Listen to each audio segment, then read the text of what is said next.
ខ្ញុំហូបបាយហើយប៉ុន្តែកូនប្រុសខ្ញុំថែមម៉ោង8អញ្ចឹងនេះខ្ញុំអត់ដឹងមានម្ហូបអីឲ្យគាត់ទេក៏ដាក់ឆាមីពីចាប់ឲ្យគាត់ទៅបងប្អូននៅឆៃពង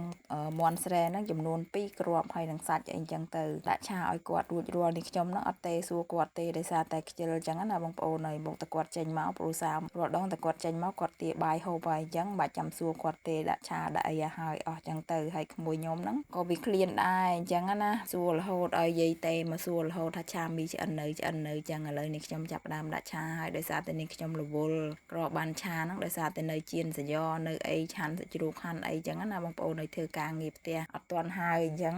ក៏អត់ទាន់បានដាក់ឆាដែរឥឡូវនេះរៀបចំដាក់ឆាហើយគ្រឿងក្រើកដាក់ដូចដែលបងប្អូនបានឃើញអញ្ចឹងឆាមីបងប្អូនណាក៏ចេះដែរអញ្ចឹងខ្ជិលរៀបរាប់ច្រើនណាស់ដាក់យកតែម្ដងហ្នឹងហើយឆាមីហើយរួចរាល់ហ្នឹងបងប្អូនបន្លែគឺខ្ញុំប្រើស្ពៃតឿហ្នឹងហើយស្ពៃតឿទិញយកមកទុកដាក់ឆាកាទៀវហ្នឹងក៏ដាក់ស្ពៃតឿទៅបងប្អូនហើយយកបន្តិចដាក់បានហើយព្រោះពួកគាត់ហ្នឹងអត់សូវហូបបន្លែទេដាក់នាមឲ្យតែមានអញ្ចឹងណាហ្នឹងហើយដល់ពេលឆាហើយអីហើយគេដែលឆ្អិនហើយហ្នឹងក៏ដួសឲ្យក្មួយមួយចានទៅគេយកទៅហូបទៅហ្នឹងហើយនៅសល់មួយចានទុកឲ្យកូនខ្ញុំអញ្ចឹងទៅចៃដន្យដល់ហើយបងប្អូនថ្ងៃហ្នឹងណាគាត់មកដល់ផ្ទះគឺគាត់អត់ហូបទេគាត់ប្រាប់ថាម៉ាក់អើយកូនហូបបាយហើយអញ្ចឹងឆាមីនាងខ្ញុំនេះត្រូវសល់បងប្អូនអញ្ចឹងមិនដឹងយកទៅច្រកណាទេ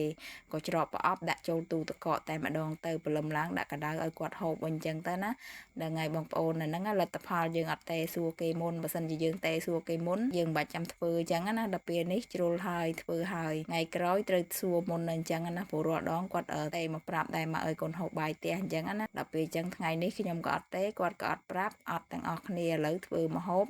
ត្រៀមតែម្ដងទៅសម្រាប់ខ្ញុំហូបបាយជាមួយម៉ាក់ហើយព្រោះគាត់ស្លជូរតយងចេកបងប្អូនហើយជៀនត្រីក្រាញ់ប្រឡាក់អស់ដល់ពេលអញ្ចឹងទៅហូបជាមួយគាត់នឹងស្លក្តៅហូបហើយអញ្ចឹងអត់មានពោះអីណានៅសេសសល់មកដាក់ឆាមីនឹងទៀតទេហើយឆាមីនឹងឡើងតំណងមែនតើណាបងប្អូនហើយនេះខ្ញុំឃើញហើយណាគឺស្រក់ទឹកមាត់តែម្ដងចង់ហូបចង់អីចឹងណាប៉ុន្តែអត់ហ៊ានហូបទេដោយសារប្រើពងមាន់អញ្ចឹងថ្ងៃនេះមកហូបភាកច្រើនហូបសិតតែសាច់ពងមាន់អីចឹងអត់ហ៊ានហូបទេតែដាក់នឹងមួយមុខទៀតដឹងតែឡើងទៀតហើយបងប្អូនអញ្ចឹងអត់ហ៊ានហូបទេអញ្ចឹងទុកទៅដាក់ក្នុងទូទៅវាអត់អីទេអញ្ចឹងបើសិនជាបងប្អូនចង់ហូបឆាមីឆាអីពេលយប់ពេលអីណាបងប្អូនហើយយើងទិញតែរបស់ទុកនៅផ្ទះមកពេលដែលឃ្លានបើម៉ានដាក់ស្មើនឹងដូចនាងខ្ញុំអញ្ចឹងនាងខ្ញុំឆានេះគឺម៉ោង8កន្លះហើយណាបងប្អូនមិនមែននៅលឺទេហ្នឹងហើយយប់ហើយប៉ុន្តែគ្រឿងក្រៅមាននៅផ្ទះអញ្ចឹងណាក៏ដាក់ឆាដាក់អីអញ្ចឹងទៅហើយបានតែក្មួយហូបមួយចាននឹងកូនប្រុសខ្ញុំទុកឲ្យវាពេលព្រឹកបានហូបអញ្ចឹងណាអញ្ចឹងវីដេអូខ្ញុំអត់មានអីច្រើនទេបងប្អូនមានតែប៉ុណ្្នឹងអរគុណបងប្អូនដែលចូលចិត្តអាណិតស្រឡាញ់នាងខ្ញុំតែតាមដានវីដេអូនេះខ្ញុំតាំងពីដើមដល់ចប់អរគុណច្រើន